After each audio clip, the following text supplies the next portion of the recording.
नमस्कार, रामकृष्ण हरी आणि श्री स्वामी समर्थ. आपलं बघा काय काम चालू आहे. तर आपली झाली भेंडी तोडणं. संध्याकाळचं वातावरण बघा किती छान वाटतंय. भेंडी तोडायला म्हणजे खायला छान वाटतंय, पण हाताची खूप बेजारी होती, म्हणजे खूप अशी खाज पण येते हाताला.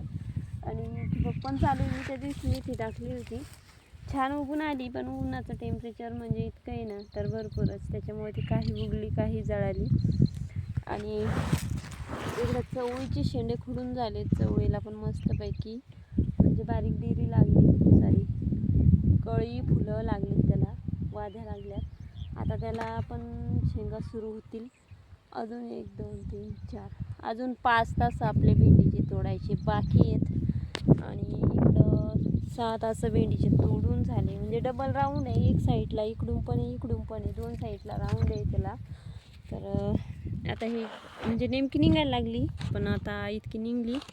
अजून मला तरी वाटतं एक पन्नी निघायला पाहिजे, कारण कुठं कुठं आहे कुठं नाही. त्याच्यामुळं कुठं कुठं जो लवकर माल लागला तिथे आहे, जिथं नाही तिथं समोर जायचं. आणि अशी चालली भेंडी तोडणं. इकडं बघा पूर्ण रोटर मारून टाकलं. याच्यात काहीतरी लागवड करायची होती, पण टेम्परेचरच्या अंदाजामुळं म्हटलं सध्याचं थांबायला परवडतं, कारण पाण्याचं पण शॉर्टेज येऊ शकतं. त्याच्यामुळं भेंडी बघा कवळी, एकदम कवळी आहे. म्हणजे आताच नेमकी स्टार्टिंग सुरू झाली आहे त्याची.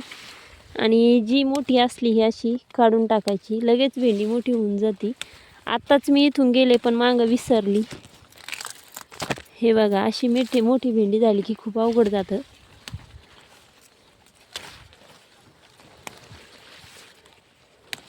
तर अशा तोडून घेतल्यात.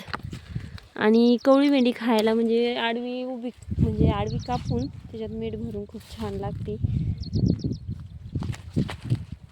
शेतकऱ्याचं काय असतं, आता आपण जरी इतके कष्ट घ्यायचे, पण त्याचा भाव त्याच्या हातात नसतो ना.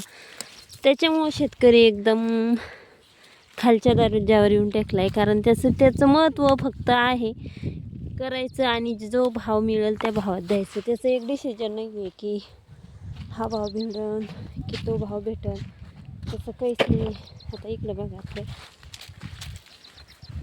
चवळीला मस्त डेरी लागली. आता हे मस्त फुलं लागले तिला. आता हे छोटे छोटे शेंगा पण लागलेत. आता हे 2 दिवसात तयार होईल. ही पूर्ण इकडे चवळी आहे.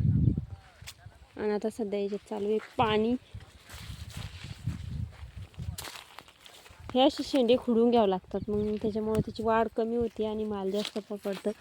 पालक बघा, याच्यात पालक पण छान उगला. म्हणजे आता पूर्ण यानं मस्तपैकी माल धरला असं म्हणायला काही चालत नाही आहे. सॉरी, म्हणायला काही हरकत नाही, कारण मस्तपैकी चवळीनं माल पकडला आहे. आता फक्त त्याला पाणी आणि आपली तोडायची मेहनत आहे.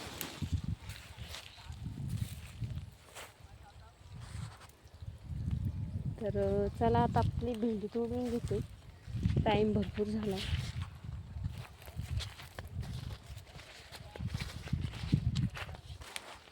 चलो बाय.